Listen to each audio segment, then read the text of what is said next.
Dear students, welcome to the lecturer group. आज हम new bio की बुक जो 2025 में आई है उसके चैप्टर नंबर 1 की एक्सरसाइज के एमसीक्यूज़ को जो है वो सॉल्व करने जा रहे हैं।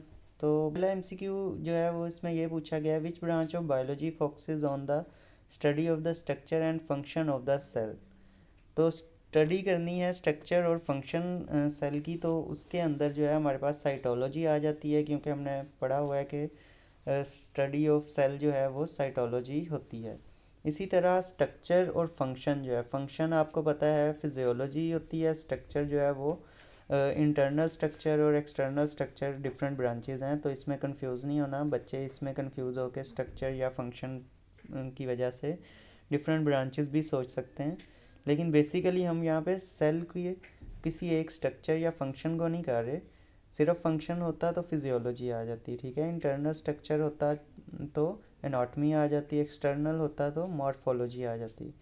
यहाँ पे दोनों चीज़ें हैं। इट्स मीन हम किसी एक चीज़ को स्टडी नहीं कर रहे, ओवरऑल सेल को स्टडी कर रहे हैं। इस वजह से इसका आंसर जो है वो साइटोलॉजी है।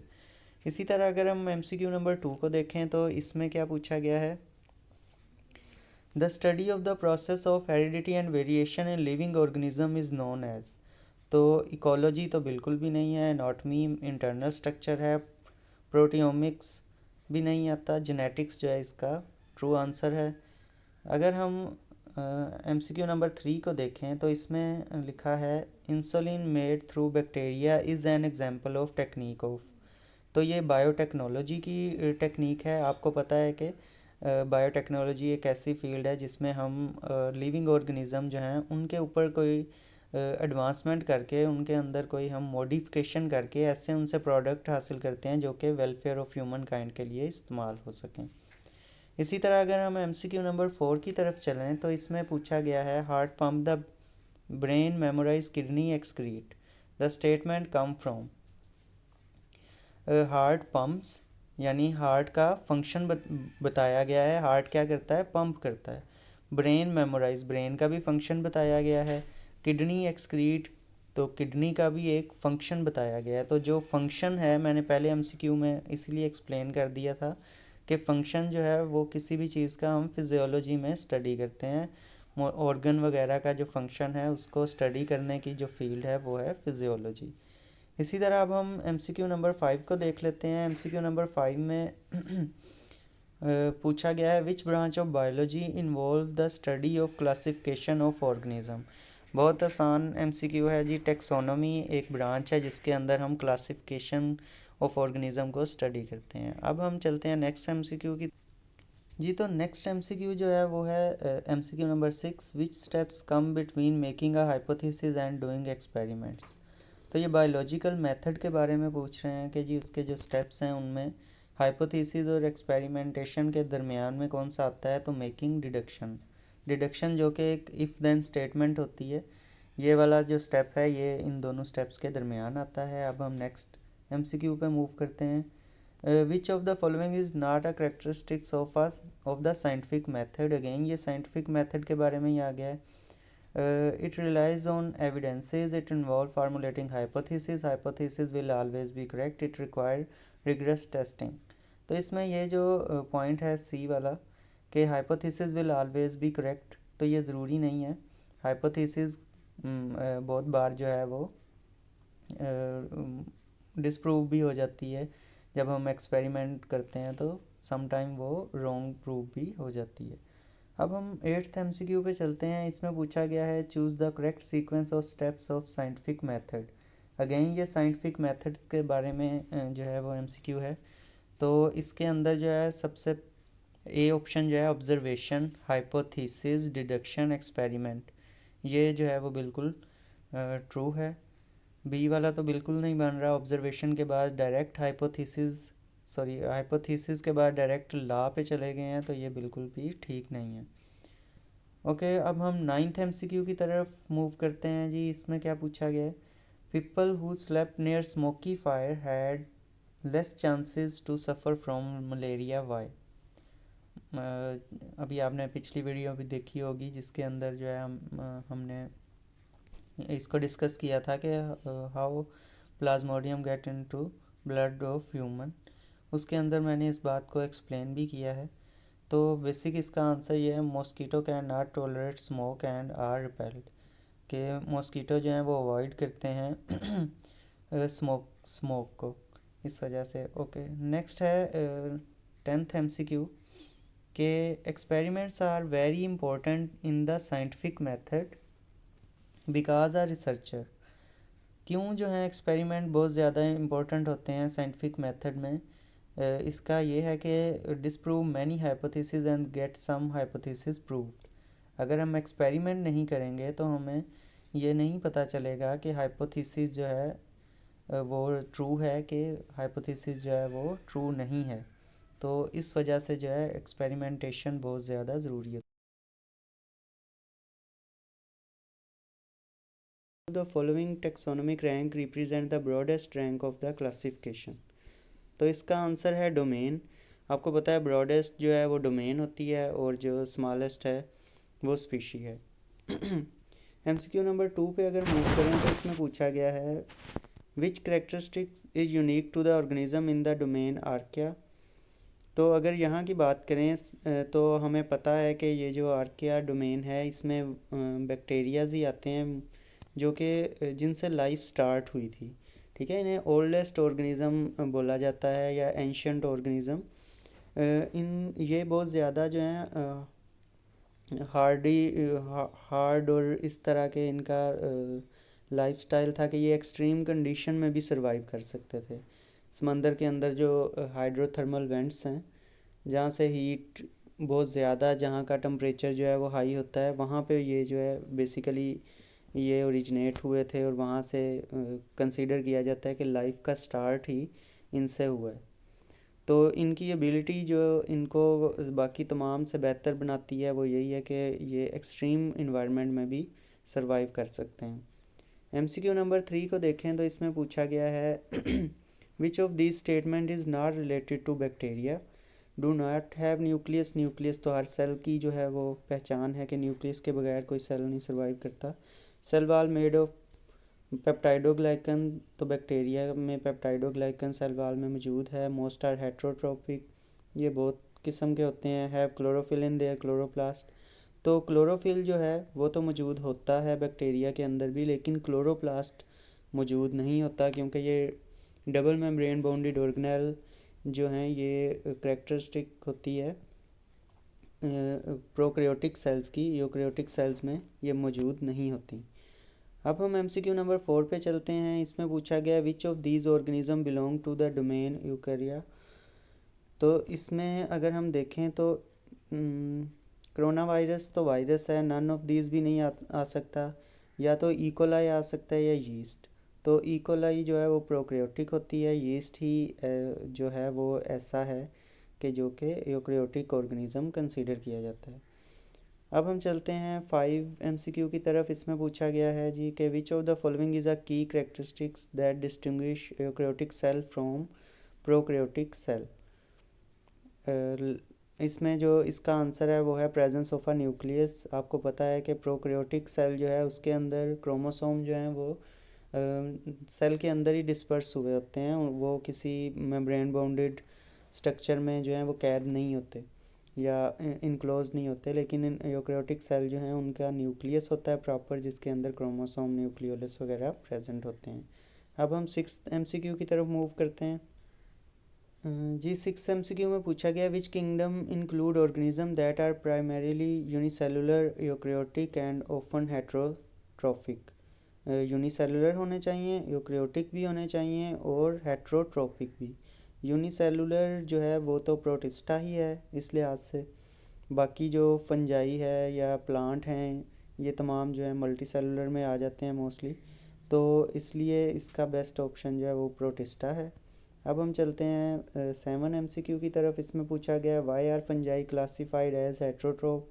इनका जो मोड ऑफ न्यूट्रिशन है वो हेट्रोट्रोफिक है। तो have chitin in cell wall, ये भी नहीं है। Absorb nutrient, reproduce by spore, इससे भी न्यूट्रिशन का कोई लेना देना नहीं है। Form symbiotic relationship with plant, इससे भी नहीं। तो heterotroph basically mode of nutrition को कहते हैं, तो ये अब्जॉर्ब करते हैं न्यूट्रिएंट। बाकी जैसे ह्यूमन या दूसरे एनिमल हैं वो अपने अंदर पहले इंजेक्शन करते हैं, वहाँ पे डाइजेशन होती है। ये क्या करते हैं, ये अपने एंजाइम ही बाहर सेक्रीट कर देते हैं जिस चीज़ को खाना हो उसके ऊपर, वहीं पे डाइजेशन होती है और बाद में ये न्यूट्रिएंट्स को ऑब्जॉर्व कर लेते हैं। तो इनका मोड ऑफ न्यूट्रिशन जो है, इसलिए हम heterotrophic, absorptive heterotrophic mode of nutrition इनके लिए वर्ड यूज़ करते हैं। अब हम MCQ 8 को चेक करते हैं। इसमें क्या है, why are viruses challenging to classify within traditional biological kingdom. यानी कि वायरसेस को जो है अभी तक हम नहीं क्लासीफाई कर पाए, तो इसकी क्या वजह है, तो इसकी वजह है they lack cellular structure and organelles. इस वजह से जो है ये हम अभी तक इनको जो है कभी लिविंग में रख रहे होते हैं, कभी नॉन लिविंग में, किंगडम्स में तो अभी भी पुट नहीं किया इन्हें। ओके, तो 9th MCQ की तरफ चलते हैं। 9th MCQ में पूछा गया है कि which of the following is the correct way of writing scientific name of humans. तो साइंटिफिक नेम ऑफ ह्यूमन जो है होमो सैपियंस, में भी यहाँ पे ऑप्शन जो है इतने वाजे आपको नज़र नहीं आ रहे। इसके अंदर जो है आपने याद रखना है, अगर तो होमो का एच हमेशा बड़ा होगा, एस जो है सिपियंस का वो स्मॉल ही यूज़ होगा। दूसरे नंबर पे अगर तो इटैलिक्स में लिखा हुआ है तो ठीक है, वरना अगर हमने यहाँ पे सीधा लिखा हुआ है तो यहाँ पे हमें इसको एटलीस्ट अंडरलाइन करना पड़ेगा। तो ये मैंने अंडरलाइन नहीं किया हुआ, इसको जो है वो आप अंडरलाइन कर लीजिए। बाकी जो ऑप्शन हैं वो कुछ चेंज हो गए हैं लिखने में, तो ये इसको जो है देख लीजिएगा एक बार बुक के लिहाज से। एक तो या तो इटैलिक्स में लिखा हो या ये नीचे इसके अंडरलाइन ये ज़रूर होना चाहिए, और होमो का एच बड़ा होना चाहिए और सिपियन का एस स्मॉल। ओके, अब हम नेक्स्ट MCQ पे चलते हैं जो कि 10 है।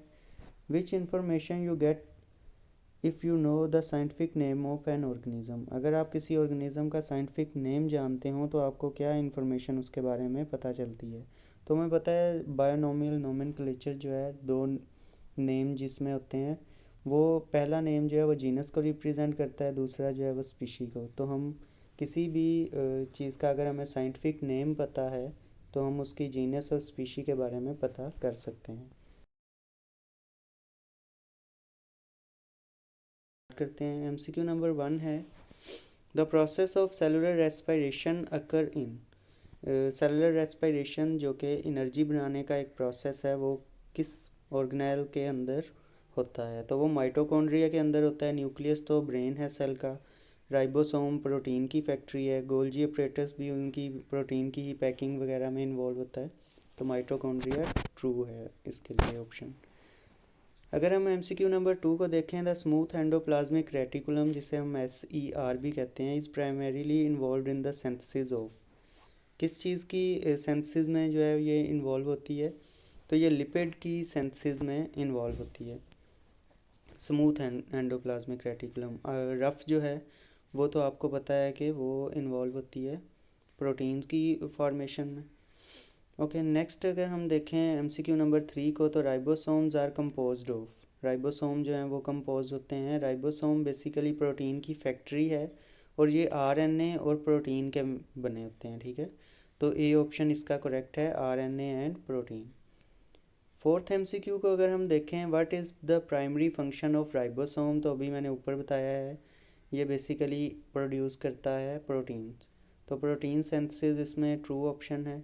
इसी तरह अगर हम 5th MCQ को देखें तो इसमें पूछा गया है, which cell organelle is involve in packaging and modifying proteins. तो इसका मैं अभी आपको ऊपर समझाया था कि न्यूक्लियस ब्रेन है, माइटोकॉन्ड्रिया पावर हाउस है, एनर्जी प्रोड्यूस करता है, गोल्जी अपरेटस जो है वो पैकिंग कर रहा है, और एंडोप्लाज्मिक रेटिकुलम दो तरह की होती हैं, स्मूथ और रफ, उन दोनों के डिफरेंट फंक्शन होते हैं। आगे अगर हम देखें तो 6th MCQ है, इसके अंदर पूछा गया है, which cell organelle is responsible for breaking down waste material. Waste material को तोड़ने के लिए जो है वो लाइसोसोम यूज़ होता है। ऊपर वाले तीनों के तो फंक्शन हमें वैसे ही पता है। तो अब हम नेक्स्ट MCQ की तरफ मूव करते हैं जी। तो इसमें पूछा गया है, which of the following cell structure is involve in maintaining cell shape. Cell की शेप को मेंटेन करने में कौन सा जो स्ट्रक्चर है वो इन्वॉल्व होता है, तो साइटोस्केलेटन जो है वो इन्वॉल्व होता है, जो कि मेंटेन करता है सेल की शेप को। इसी तरह अगर हम 8th एमसीक्यू को देखें तो इसमें पूछा गया है what is the main function of smooth endoplasmic reticulum in a cell. जो एंडोप्लाज्मिक रेटिकुलम है स्मूथ, उसका मेन फंक्शन क्या है। आई थिंक ये एमसीक्यू रिपीट हो गया। तो इसमें हमारे पास जो मेन इसका काम है वो है सिंथेसिस ऑफ लिपिड।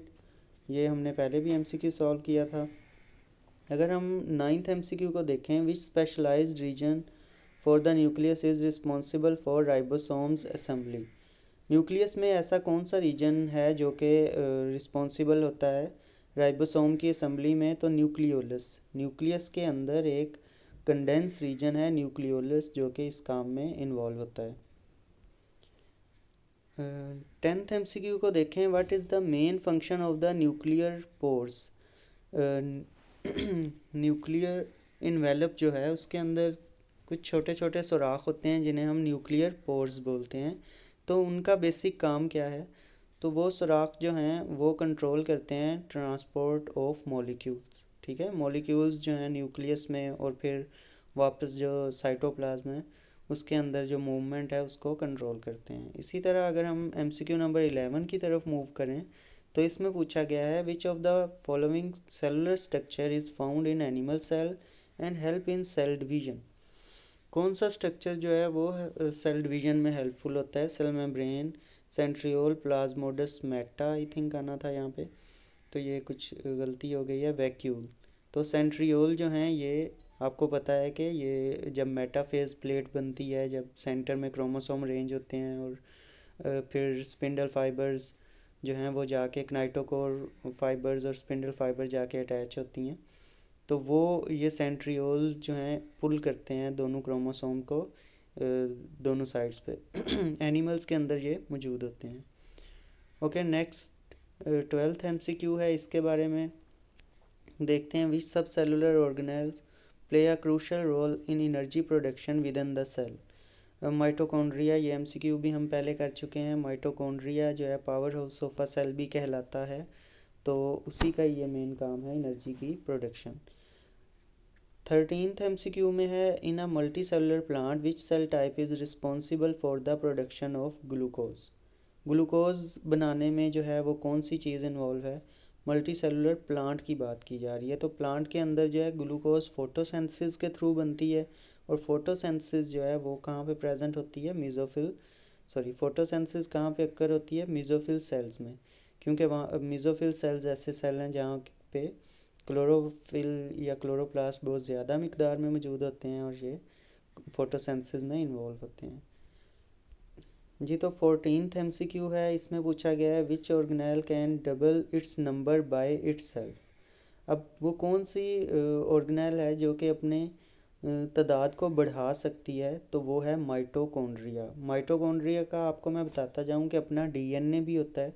ठीक है, अलग से इसका एक तो सेल का डीएनए, माइटोकॉन्ड्रिया अंदर एक ऑर्गेनेल है उसका अपना भी डीएनए होता है, और ये जो है अपनी तादाद को मल्टीप्लिकेट करती है। इसका जो है वो एक आसान सी एग्जांपल ये है कि जब हम कोई नया नया काम शुरू करते हैं, इवन एक्सरसाइज या कोई गेम शुरू करते हैं, तो हमें बहुत ज़्यादा क्रैम्प्स होते हैं, लेकिन आहिस्ता आहिस्ता जो है वो हमारे ये क्रैम्प्स ख़त्म हो जाते हैं, और हम अगर उस वो काम बार बार कर रहे हैं तो उसमें क्या होता है कि हमारे माइटोकॉन्ड्रिया जो हैं उन सेल्स में, जिन सेल्स में अगर लेट्स से हमने रनिंग कर रहे हैं, तो जो हमारे मसल्स हैं जो कि रनिंग में इन्वॉल्व हैं, उनके माइटोकॉन्ड्रिया जो हैं वो ख़ुद को मल्टीप्लिकेट कर लेते हैं, और जो उनकी एनर्जी डिमांड होती है वो फुलफ़िल होती रहती है, और एनएरोबिक रेस्पिरेशन नहीं होती। तो ये इसका आंसर है। इसी तरह 15th जो कि हमारा लास्ट एमसीक्यू है, इसके बारे में देखें। Which of these are present on the surface of rough endoplasmic reticulum.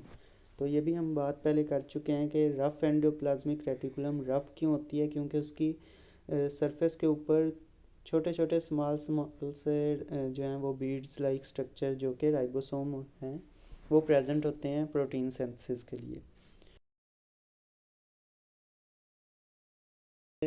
In which phase of cell cycle maximum growth occur in cell. Cell cycle के किस फेज़ में जो है मैक्सिमम ग्रोथ होती है सेल के अंदर, तो वो है G1 फेज़।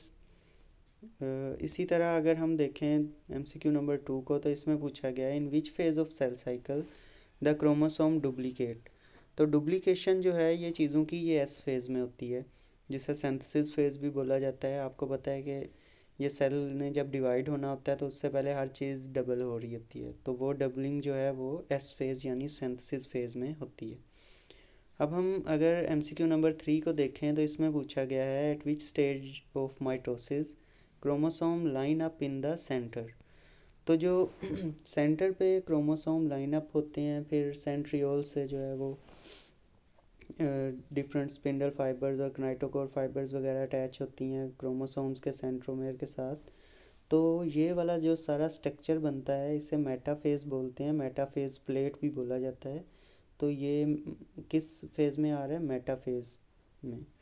तो इसका जो ऑप्शन है बी मेटाफेज, ये करेक्ट है। अगर हम MCQ 4 को देखें, तो इसमें पूछा गया है if you observe a cell in which nuclear membrane is reforming around 2 sets of chromosome which stage of cell is this. अब 2 सेट्स ऑफ क्रोमोसोम जो हैं वो और रीफॉर्मिंग है, इट्स मीन जो माइटोसिस है वो तकरीबन कंप्लीट हो चुकी है और ये लास्ट स्टेप ही बनता है टीलोफेज़। टीलोफेज़ के अंदर जो है वो दोबारा से जो है वो रीफॉर्मिंग हो रही होती है सेल मेम्ब्रेन वगैरह की, न्यूक्लियर मेम्ब्रेन वगैरह की, सॉरी न्यूक्लियर मेम्ब्रेन की, सेल मेम्ब्रेन की नहीं। और ये अगर आपको मैंने वैसे ये बताया भी हुआ है कि टीलोफेज़ जो है वो प्रोफेज़ का बिल्कुल उलट है। प्रोफेज़ में जो क्रोमोसोम कंडेंस हो रहे होते हैं, न्यूक्लियोलस डिसअपेयर हो रहा होता है और न्यूक्लियर मेम्ब्रेन ब्रेक ऑफ हो रही होती है, उसी का ही ये उलट स्टेप आते हैं टीलोफेज़ के अंदर। MCQ नंबर 5 में अगर देखें तो how does the centrosome contribute to mitosis. तो सेंट्रोसोम का जो काम होता है माइटोसिस के दौरान वो ये होता है कि ये माइटोटिक स्पिंडल की फॉर्मेशन करता है, सिंथेसिस करता है। तो ये हमारे हो गए पहले 5 MCQ। अब हम 6th MCQ की तरफ चलते हैं। MCQ नंबर 6 जो है इसमें पूछा गया है सेंट्रोसोम मेक माइटोटिक स्पिंडल इन। तो सेंट्रोसोम और ये जो सारी अरेंजमेंट होती है सेंट्रियोल से, जो फाइबर्स वगैरह निकल के सेंट्रोमेयर क्रोमोसोम्स के साथ अटैच होती है, मेटाफेज प्लेट जब फॉर्मेशन होती है उस दौरान, तो ये जो है एनिमल सेल के अंदर ये सारा काम नज़र आता है, क्योंकि सेंट्रियोल प्रेजेंट ही एनिमल सेल के अंदर होती है। अगर 7th MCQ को देखें, तो इसमें पूछा गया है एक ऑर्गेनिज्म है जिसके पास 4 पेयर ऑफ क्रोमोसोम है। After meiosis 1 how many chromosome and chromatid will be present in each daughter cell. तो म्योसिस 1 जो है उसको रिडक्शनल डिवीजन भी बोला जाता है। इसमें जो है रिड्यूस होते हैं क्रोमोसोम। तो बेसिकली इसमें क्या होता है कि यहाँ पे है पेयर ऑफ क्रोमोसोम प्रेजेंट है, 4 पेयर। तो 4 पेयर का हाफ क्या होगा? 4 क्रोमोसोम। और 4 क्रोमोसोम हैं तो हर क्रोमोसोम में 2 क्रोमेटिड हैं, तो 8 क्रोमेटिड्स बन गई। तो हमारा जो करेक्ट आंसर है वो है B option, 4 chromosomes and 8 chromatids. अब हम नेक्स्ट MCQ को देखते हैं। इसमें पूछा गया है which one is the feature of mitosis but not of meiosis 2। हम जो है मोस्टली माइटोसिस और म्योसिस 2 को जो है एक जैसा समझते हैं, लेकिन इसके अंदर कोई की डिफरेंस होता है, तो वो क्या है? तो वो जो की डिफरेंस है वो ये है कि daughter cell with same number of chromosome जो हैं वो प्रोड्यूस होंगे, जो माइटोसिस के अंदर, पर म्योसिस के अंदर ऐसा नहीं होगा, सेम क्रोमोसोम जो हैं वो नहीं होते। ठीक है। इसी तरह अगर हम 9th MCQ को देखें, तो इसमें पूछा गया है which event is unique to meiosis but not mitosis. यानी म्योसिस के लिए यूनिक है, उसका माइटोसिस के में जो है वो कोई रोल या कोई किरदार वगैरह नहीं है, और वो है क्रॉसिंग ओवर। क्रॉसिंग ओवर वो की इवेंट है जिसकी वजह से वेरिएशंस आती हैं, और म्योसिस जो है उसका सबसे बड़ा बेनिफिट ही हमें क्या है कि इससे वेरिएशन आती हैं, चेंजेस आते हैं। जबकि माइटोसिस जो है उसमें तो क्रिप्टो कॉपी यानी कि एग्जैक्ट कॉपी बन जाती है। तो ये क्रॉसिंग ओवर जो है ये ही म्योसिस को माइटोसिस से ज़्यादा यूनिक करता है कि इसमें जो है वेरिएशंस अकर होने के चांसेस बढ़ जाते हैं। 10th MCQ को अगर हम देखें, तो why is meiosis 2 necessary after meiosis 1। Meiosis 2 necessary क्यों होती है म्योसिस 1 के बाद? तो ये इसका ये बेस्ट आंसर है कि टू सेपरेट सिस्टर क्रोमेटिड्स। और बेसिकली रिड्यूस करना है क्रोमोसोम नंबर को भी। तो अगर सेपरेट नहीं करेंगे सिस्टर क्रोमेटिड्स को तो रिड्यूस भी नहीं होंगे क्रोमोसोम नंबर। तो इन दोनों में जो है वो मुझे बेस्ट जो है वो सेपरेट सिस्टर क्रोमेटिड्स लग रहा था, ताकि जो क्रोमोसोम्स के नंबर हैं वो रिड्यूस हो सकें। तो ये रिडक्शन जो है क्रोमोसोम्स की वो तो म्योसिस वन में ही हो जाती है, ठीक है, रिड्यूस हो जाते हैं क्रोमोसोम क्योंकि म्योसिस वन जो है रिडक्शनल डिवीजन है। तो म्योसिस टू में बेसिकली सेपरेट होती हैं sister. Dear students, welcome to the lecturer group. आज चलें एमसीक्यू नंबर 1 को देखते हैं, इसमें क्या पूछा गया है। तो एमसीक्यू नंबर 1 है, उसमें पूछा जा रहा है a higher level of organisation exhibits emergent properties when. तो इसमें पूछा गया है कि हायर लेवल ऑफ ऑर्गेनाइजेशन जो है उसकी क्या मेन जो बात है या खसूसियत है। नीचे उन्होंने चंद जो हैं वो उसकी खसूसियत लिखी हुई हैं। तो इसमें से जो ट्रू ऑप्शन है, its part interact to perform more function. जितने वो ज़्यादा पार्ट जो हैं वो इंटरेक्ट करके फंक्शन परफॉर्म करेंगे उतनी इमर्जेंट प्रॉपर्टीज़ होंगी। इसी तरह अगर हम एमसीक्यू नंबर 2 को देखें तो इसमें पूछा गया है which of the following demonstrate the levels of organisation of a body from simplest to most complex. तो सिंपलेस्ट जो है यहाँ पे अगर हम देखें तो उसमें हमें सेल का भी जो कंपोनेंट है वो बेसिकली एक ऑर्गेनेली या ऑर्गेनेल है। ऑर्गेनेल के मिलने से जो है वो एक सेल बनता है, सेल के मिलने से टिश्यू, टिश्यू से एक ऑर्गन और ऑर्गन से ऑर्गन सिस्टम। तो ये जो बी ऑप्शन है ये आपका करेक्ट ऑप्शन है। एमसीक्यू नंबर 3 में देखें क्या पूछा गया है, at which level of organisation does gas exchange occur between body and environment. अब बॉडी और इन्वायरमेंट के दरमियान का जिक्र किया गया है। तो बॉडी और इन्वायरमेंट के दरमियान जो है वो ऑर्गन सिस्टम लेवल जो कि हमारा रेस्पिरेटरी सिस्टम है उससे जो है वो सांस हमारा बाहर इन्वायरमेंट में जा रहा है। तो organ system level in the respiratory system, D option जो है वो हमारा करेक्ट है। ठीक है, माइटोकॉन्ड्रिया पे तो बिल्कुल सेलुलर लेवल पे बन जाता है, वो तो बिल्कुल भी नहीं है, ठीक है। तो इस लिहाज से हमारा डी ऑप्शन करेक्ट है। अगर हम फोर्थ एमसीक्यू को देखें इसमें क्या पूछा गया है, एपिथेलियल टिश्यू इन स्टमक वाल इज़ रिस्पॉन्सिबल फॉर प्रोड्यूसिंग। तो म्यूकस भी प्रोड्यूस करते हैं, पेप्सिनोजन भी, हाइड्रोक्लोरिक एसिड भी, ऑल ऑफ दीज। तो ऑल ऑफ दीज जो यानी कि डी ऑप्शन जो है वो करेक्ट है। अगर एमसीक्यू नंबर 5 को देखें इसमें क्या पूछा गया है, तो 5 में है in the wall of the stomach which tissue also contain blood vessels and nerves. तो इनमें जो है वो इनर कनेक्टिव टिश्यू जो है वो बेस्ट ऑप्शन है। ये बेसिकली सब म्यूकोसा लेयर होती है जिसके अंदर जो ब्लड वेसल्स और नर्व वगैरह जो हैं वो प्रेजेंट होती हैं। अब हम सिक्स्थ एमसीक्यू को देखते हैं जी। तो in a leaf which tissue is primarily responsible for photosynthesis. तो लीव्स के अंदर जो है वो मीज़ोफिल टिश्यू जो हैं वो रिस्पॉन्सिबल होते हैं, उनके अंदर क्लोरोप्लास्ट जो है वो काफ़ी मिकदार में मौजूद होते हैं जिसकी वजह से वो फोटोसिंथेसिस करते हैं। अब सेवन्थ एमसीक्यू को देखते हैं, इसमें क्या पूछा गया है, what is the primary function of the xylem tissue in leave. तो जाइलम और फ्लोएम जो है वो ये वास्कुलर बंडल्स हैं। अगर इनको देखा जाए तो जाइलम जो है उसका काम है वाटर को ट्रांसपोर्ट करना और फ्लोएम जो है उसका काम होता है फूड को ट्रांसफ़र करना। तो बी ऑप्शन जो कि to transport water to the part of the leaf, ये वाला जो है वो करेक्ट ऑप्शन है। अब एट्थ एमसीक्यू को देखते हैं, इसमें क्या पूछा गया है, which of these is a function of human skeletal system.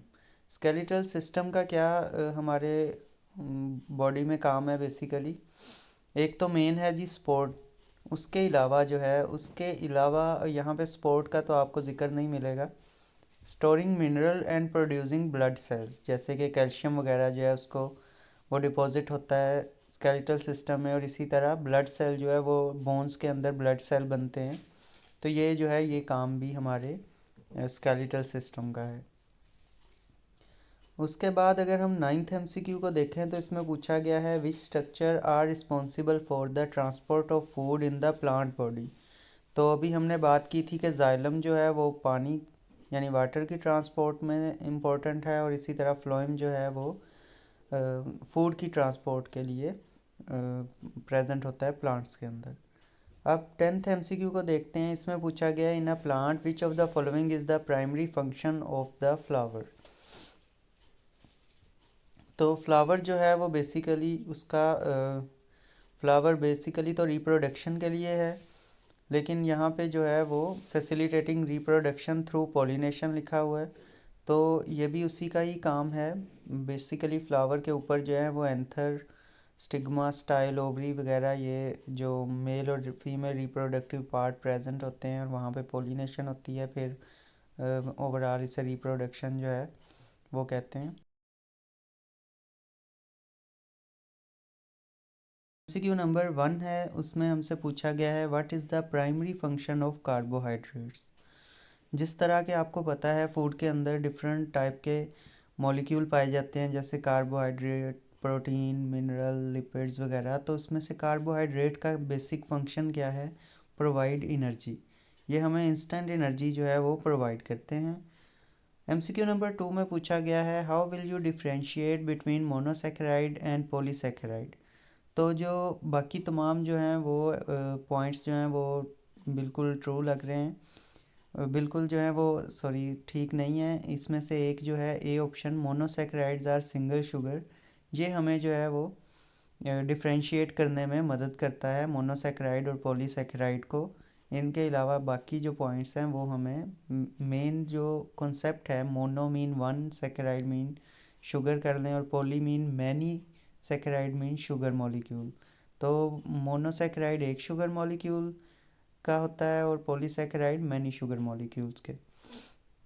MCQ number 3 को देखें, what is true about cellulose.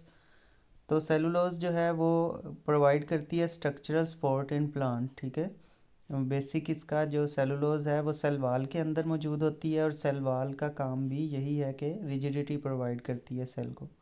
MCQ number 4 को देखें, which of the following protein is involve in oxygen transport.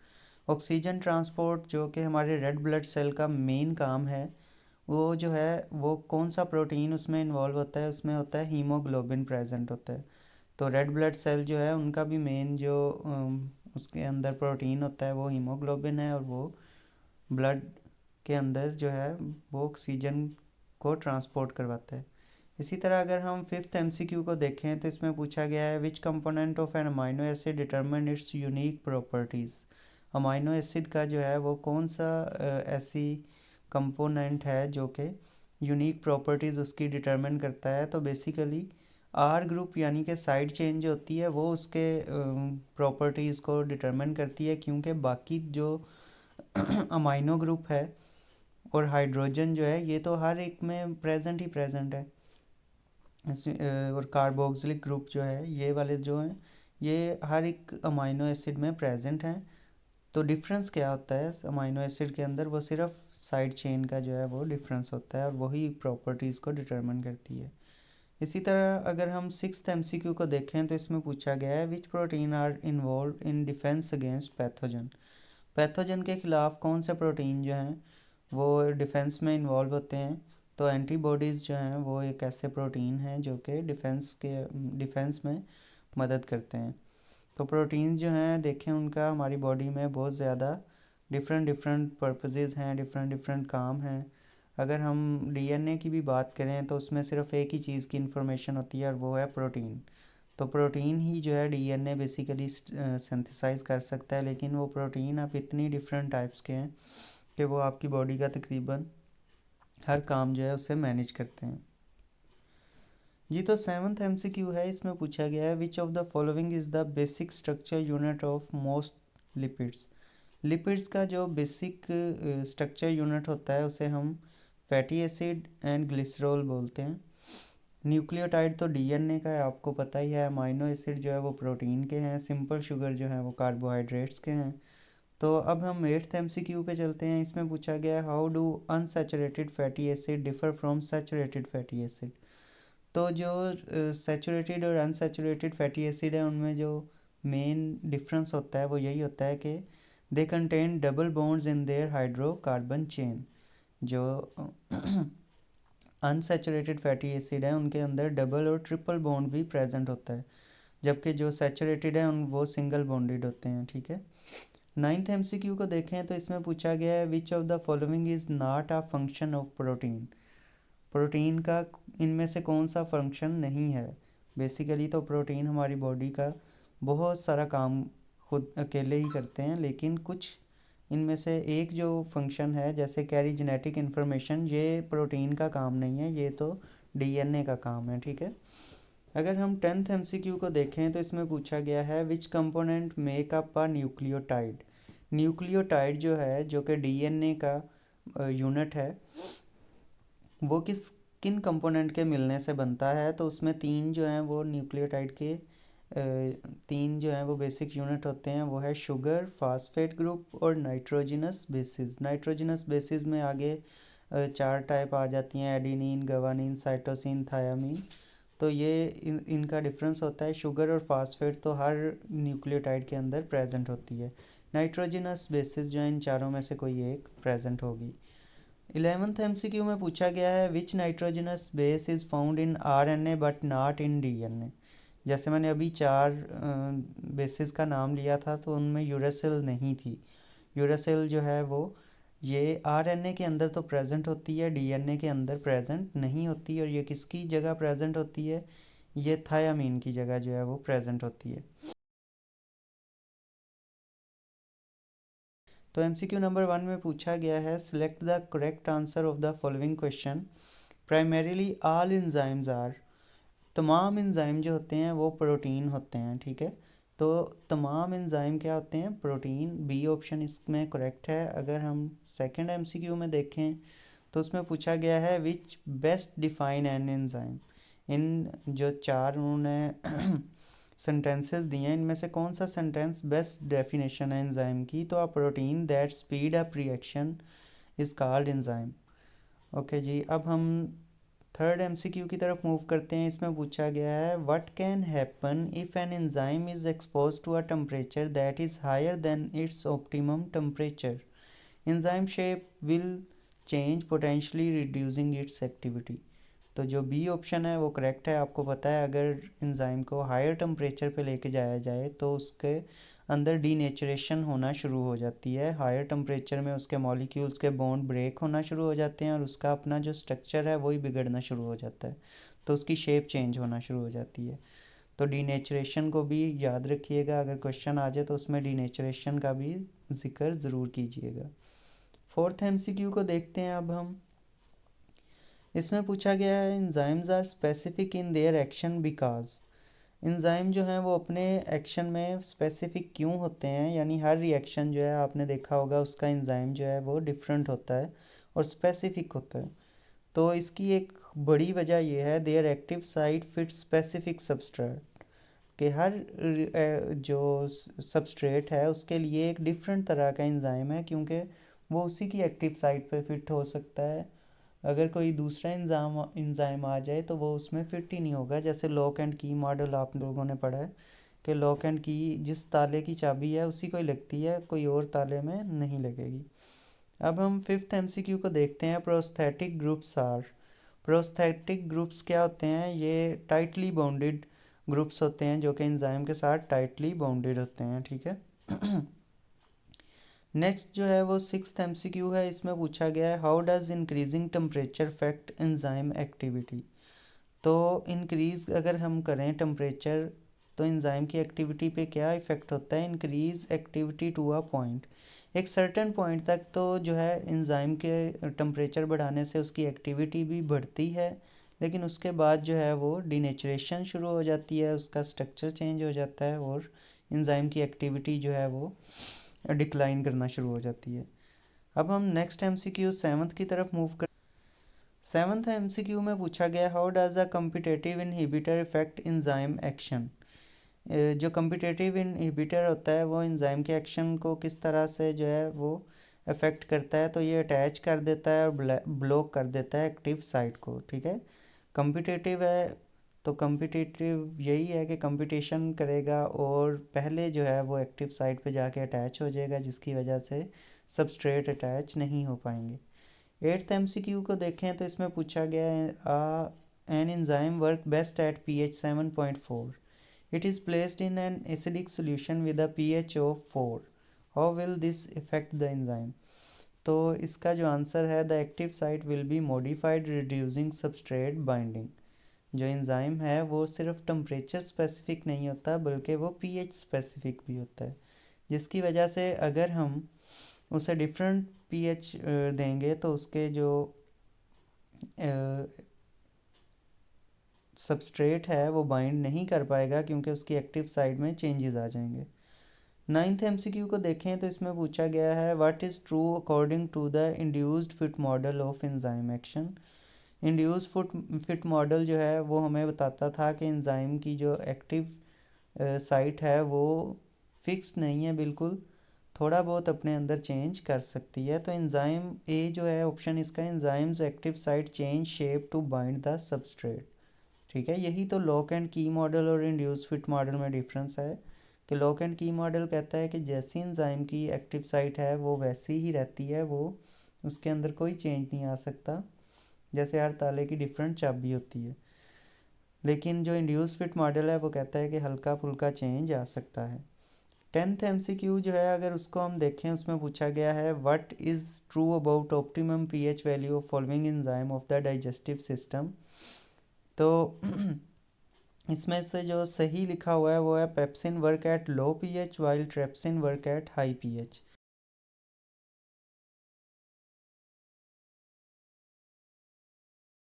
तो एमसीक्यू नंबर 1 से start करते हैं। When we get energy from ATP which bond are broken. कौन सा बॉन्ड जो है वो टूटता है तो हमें एनर्जी मिलती है एटीपी का, तो वो है पीपी बॉन्ड, यानी फॉस्फेट ग्रुप जो है।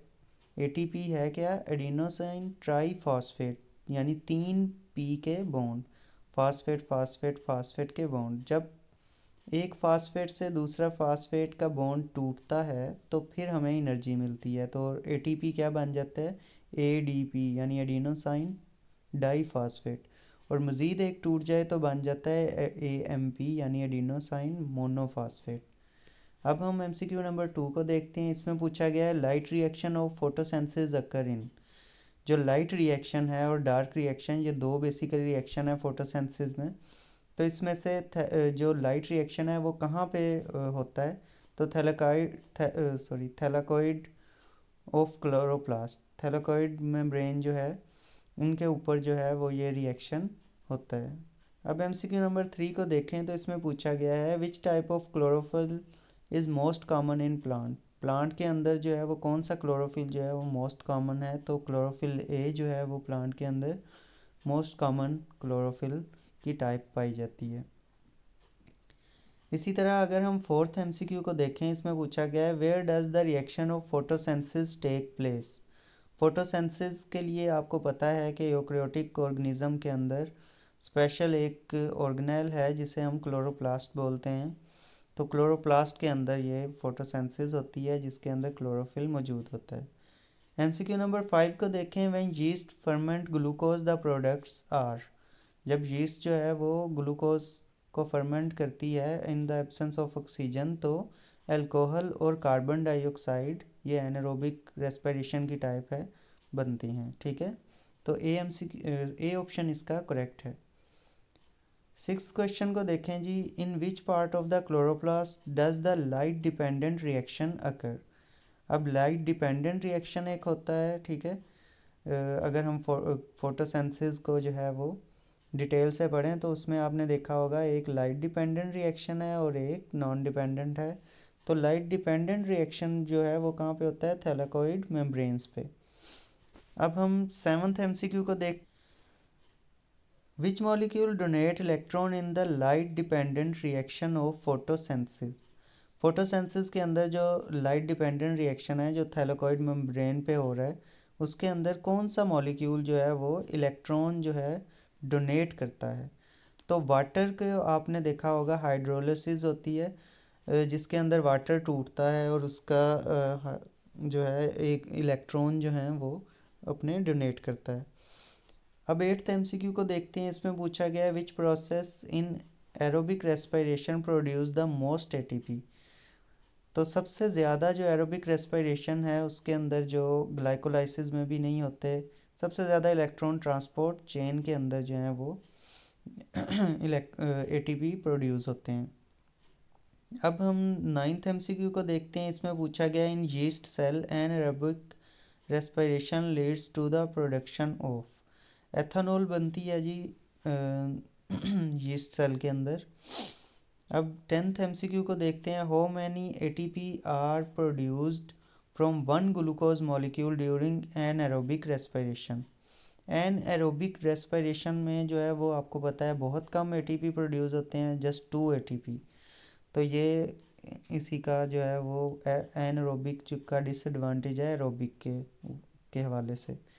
11th एमसीक्यू को देखें तो इसमें पूछा गया है what is a common by product of anaerobic respiration in animal cell.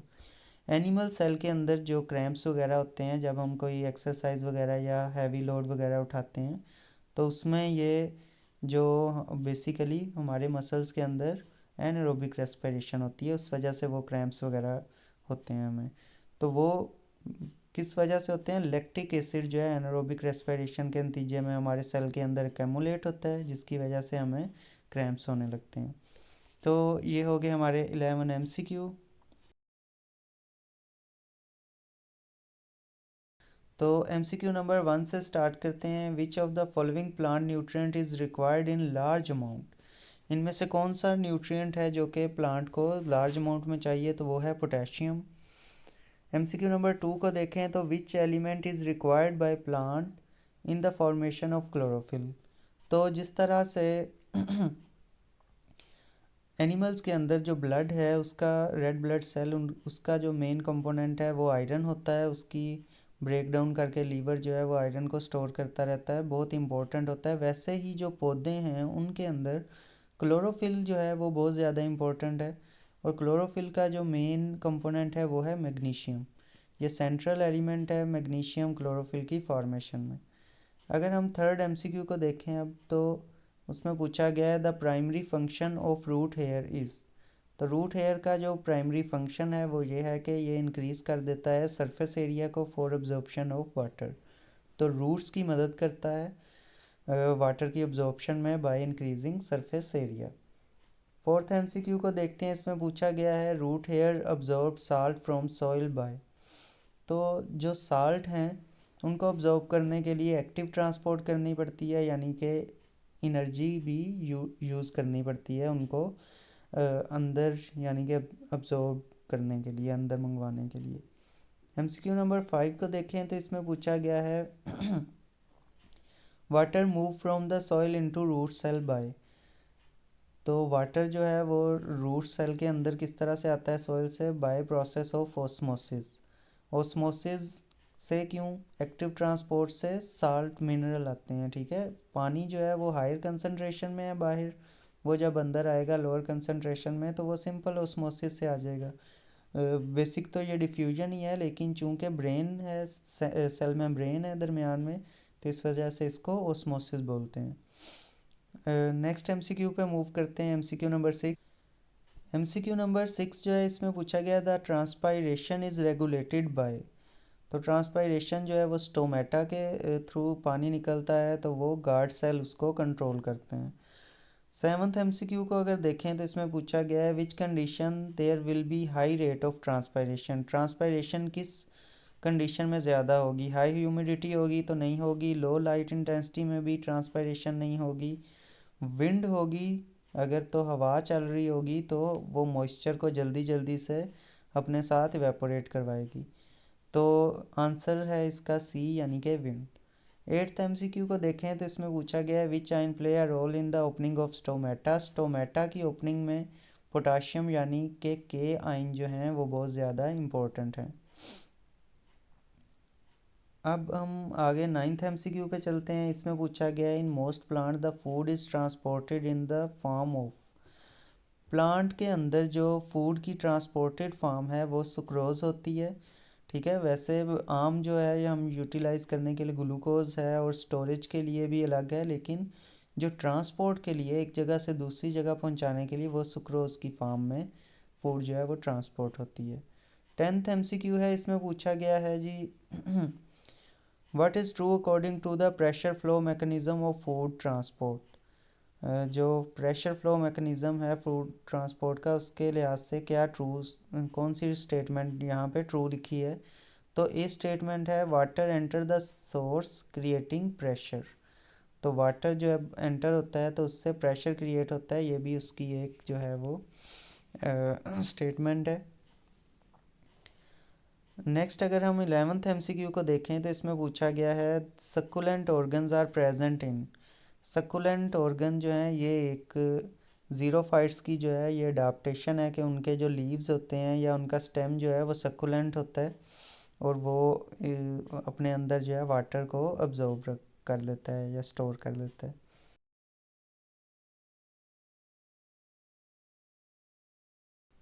MCQ number 1 में पूछा गया है which of the following organism commonly reproduce by binary fission. तो जैसा कि आपको पता है रिप्रोडक्शन के डिफरेंट मेथड हैं, उनमें से एक बाइनरी फिशन है जो कि हम मोस्टली बैक्टीरिया के लिए यूज़ करते हैं कि बैक्टीरिया जो है बाय बाइनरी फिशन रिप्रोड्यूस करता है। MCQ नंबर 2 को देखते हैं, इसमें पूछा गया है what is the primary method of reproduction in yeast. तो जो रिप्रोडक्शन का मेथड यीस्ट जिसके लिए पहचाना जाता है वो है बडिंग। MCQ नंबर 3 की तरफ अब मूव करते हैं, इसमें पूछा गया है which of the following statement is true about spore formation in fungi. जैसा कि आपको पता है कि स्पोर जो हैं वो डिफरेंट कंडीशन में बनाए जाते हैं, कई बार रिप्रोडक्शन के लिए भी प्रोड्यूस किए जाते हैं, कई बार जो हैं वो हार्श कंडीशन को सरवाइव करने के लिए एज अ सीड भी स्पोर बनाए जाते हैं। तो जो फंजाई है उसके अंदर स्पोर जो हैं वो प्रोड्यूस ही इसलिए किए जाते हैं हार्श कंडीशन को विदस्टैंड करने के लिए। तो आंसर इसका डी करेक्ट है। इसी तरह 4th MCQ की तरफ चलते हैं, इसमें पूछा गया है what happen in some bacteria during harsh condition. Harsh condition के वक्त बैक्टीरिया जो हैं इनमें से कौन सा काम करते हैं, तो they form a thick walled endospore. Thick walled endospore बना लेते हैं जिससे वो हार्श कंडीशन को ओवरकम कर सकते हैं।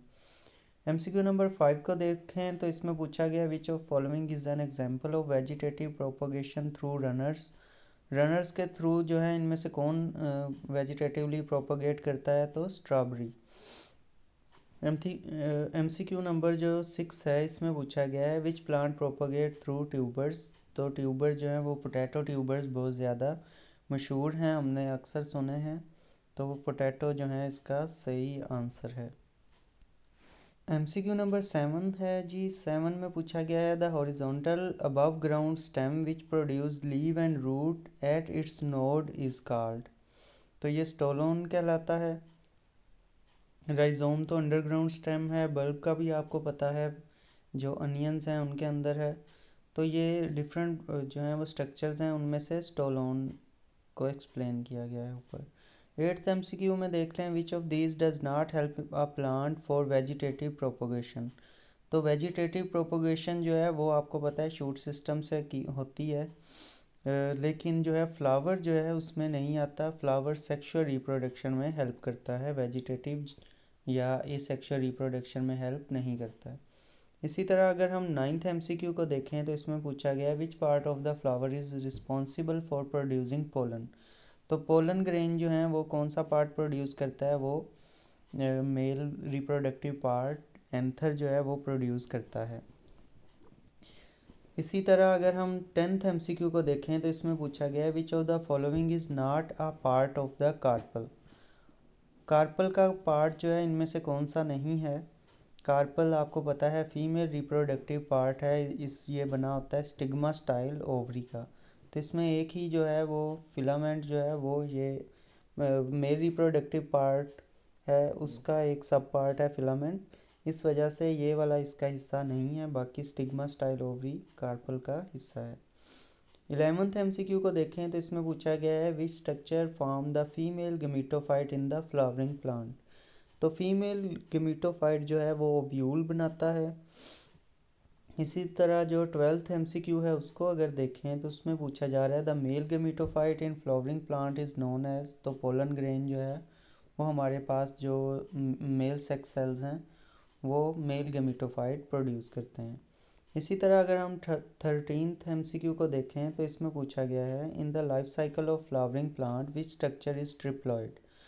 तो डबल फर्टिलाइजेशन वाला टॉपिक अगर आपको याद है तो उसमें हमने देखा था जब एक स्पर्म जो है वो जाके फर्टिलाइजेशन करता है तो उसमें स्पर्म में जो न्यूक्लियस होते हैं, जैसे ट्यूब न्यूक्लियस है और दूसरा जो न्यूक्लियस है वो दो में डिवाइड होके एक जाके एग को फर्टिलाइज करता है और दूसरा जाके टू डिप्लॉयड न्यूक्लियस जो वहाँ पे होता है उसको जाके फर्टिलाइज करता है और वहाँ पे ट्रिप्लॉयड न्यूक्लियस यानी 3N एंडोस्पर्म बन जाता है जो कि एज अ फूड बाद में सीड की फूड के तौर पे यूज़ किया जाता है। तो ये हमारे 13th MCQ थे। इसका ये सी ऑप्शन करेक्ट है। और अब आई थिंक ये हमारी लास्ट जो है वो MCQ है इस एक्सरसाइज का। सॉरी, ये 14th MCQ भी है अभी। Embryo sac is formed inside. Embryo sac जो है वो कहाँ पे बनता है? एम्ब्रियो सैक जो है वो ओव्यूल के अंदर बनता है। इसी तरह जो 15th MCQ है उसमें पूछा गया है double fertilization involve. Double fertilization में इनमें से कौन से काम हो रहा होता है? तो अभी मैंने एक्सप्लेन किया है double fertilization. Fertilization of egg and the fusion nucleus by two sperm. जी, उस स्ट्रक्चर का नाम फ्यूजन न्यूक्लियस होता है जो कि 2N होता है। जब दूसरा स्पर्म उसके साथ मिलता है तो वो ट्रिप्लॉइड हो जाता है। एक्सरसाइज के MCQs में से जो पहला MCQ है उसको अगर देखें तो what is the primary purpose of biostatistics. Biostatistic का जो प्राइमरी पर्पज़ है अगर उसको हम इन ऑप्शंस में से देखें तो बी ऑप्शन जो है to apply statistical methods to biological sciences, ये इसका करेक्ट ऑप्शन है। MCQ नंबर 2 को देखते हैं। इसमें क्या पूछा गया है? इसमें पूछा गया in biostatistic which method is use to predict future outcome based on current data. तो करंट डाटा को यूज़ करके जो फ्यूचर आउटकम को प्रेडिक्ट कर सकता है वो वाला जो मॉडल है वो हमारे पास है प्रिडिक्टिंग आउटकम्स, यानी कि सी ऑप्शन इसका दुरुस्त है। MCQ नंबर 3 को देखते हैं अब हम। विच of the following best describe the mean of a data set. आपको पता है मीन क्या होता है?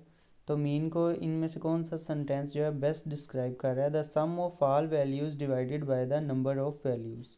लेट्स से अगर हमारे पास 5 वैल्यूज़ हैं तो हम तमाम वैल्यूज़ को जो है प्लस करेंगे और डिवाइड कर देंगे 5 पे। इसी तरह अगर 4th MCQ को देखें तो इसमें पूछा गया है if the data set is 5, 8, 12, 15, 20 what is the median. तो इसका मीडियन क्या होगा? तो मीडियन जो है वो 12 है।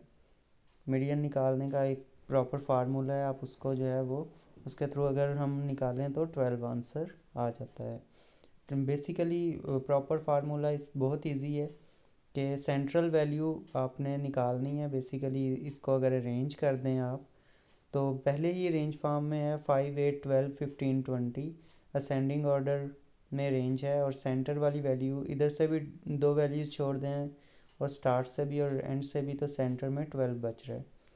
5th MCQ को देखें तो इसमें पूछा गया है what is the mean of the data set 7, 8, 9, 10, 11। आप इन सब वैल्यूज़ को जो है वो प्लस करेंगे, डिवाइड कर देंगे नंबर ऑफ़ वैल्यूज़ पे जो कि 5 हैं, तो 9 आंसर आ जाएगा। इसी तरह अगर हम 6th MCQ को देखें तो इसमें पूछा गया है when the number of values in a data set is even how is the median calculated. अगर तो इवन है डाटा सेट में वैल्यूज़ तो फिर हम क्या करते हैं by taking the average of the two middle values. जो अगर जैसे ये ऊपर अभी हमने क्वेश्चन किया है 12 वाला, इसके अंदर देखें इवन नहीं है, ऑड है। तो साइड से दो को राइट साइड से ख़त्म किया, दो को लेफ़्ट साइड से ख़त्म किया, सेंटर में एक वैल्यू रहेगी। अगर यही इवन वैल्यूज़ होती जैसे कि 6th MCQ में पूछा गया है तो फिर हम अगर साइड से हम इधर से भी ख़त्म करते उधर से भी तो सेंटर में दो वैल्यूज़ बचती। तो हम उन दोनों का एवरेज लेते, उन दोनों को प्लस करके 2 पे डिवाइड कर देते। अब हम 7th MCQ को देख।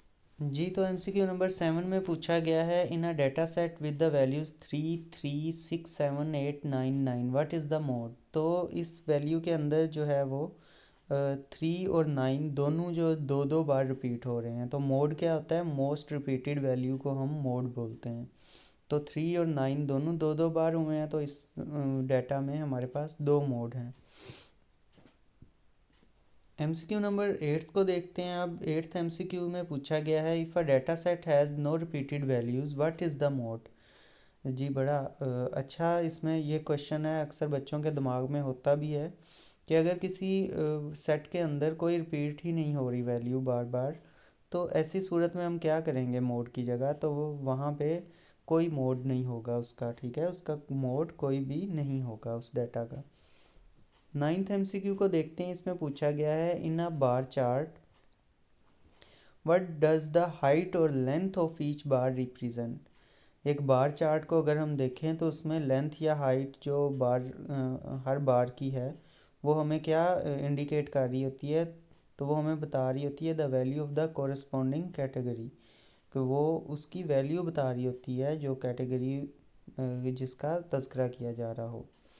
10th एमसीक्यू को देखें तो इसमें पूछा गया है, when constructing a bar chart which axis usually represent the categories.